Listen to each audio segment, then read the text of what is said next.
গ্রামের শেষ প্রান্তে শিমুল গাছের নিচে দাঁড়িয়েছিল একটা পুরনো ডাকবাক্স। একসময় সেখানে নিয়মিত চিঠি আসত। ছেলেরা শহর থেকে মাকে লিখত, স্বামী লিখত বিদেশ থেকে স্ত্রীর কাছে। কিন্তু এখন সেই ডাকবাক্সটা ছিল নিঃশব্দ, মরিচা ধরা আর প্রায় ভুলে যাওয়া। তবুও আশ্চর্যের বিষয়, প্রতি শুক্রবার ফজরের পর কেউ না কেউ সেখানে একটা চিঠি পেত।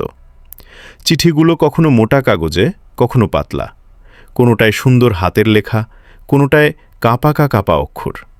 কিন্তু সব চিঠির শেষে একটা কথাই থাকত, আল্লাহই যথেষ্ট। রায়হানের কৌতূহল। রায়হান তখন ক্লাস 8-এ পড়ে।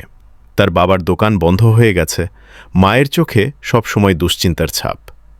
একদিন সে নিজেও ভাঙা মন নিয়ে ডাকবাক্সের সামনে দাঁড়াল। সেই শুক্রবার সে পেল একটা চিঠি।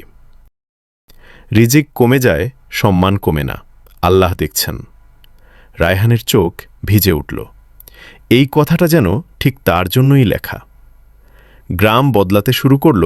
এরপর শুধু রায়হান না, বিধবা খালামণি, যার ছেলে বিদেশে আটকে গেছে, ঋণে ডুবে থাকা কৃষক রহিম, নিঃসন্তান দম্পতি, সবাই শুক্রবারে ডাকবাক্সে চোখ রাখত। আর চিঠিতে তারা পেত নিজেদের না বলা কষ্টের জবাব। গ্রামে ঝগড়া কমে গেল, মসজিদে মানুষের কাতার লম্বা হল, মানুষ একে অন্যকে একটু বেশি সময় দিতে শুরু করল। সত্যপ্রকাশ একদিন রায়হান লুকিয়ে থাকল, দেখল একজন বৃদ্ধ মানুষ লাঠিতে ভর দিয়ে আসছে।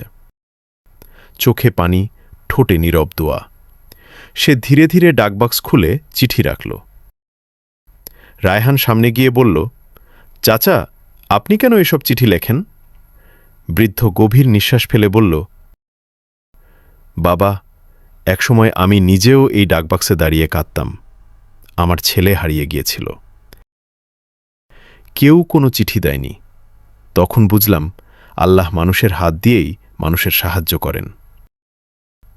তাই আমি লিখি, যেন কেউ মনে না করে সে একা।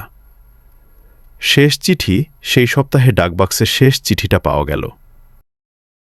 যে আল্লাহর ওপর ভরসা করে, তার জন্য আল্লাহই যথেষ্ট। তারপর থেকে আর কোনো চিঠি আসেনি। কিন্তু মানুষ আর ডাকবাক্সের দিকে তাকিয়ে থাকেনি, কারণ তারা শিখে গেছে, আশা কাগজে না, থাকে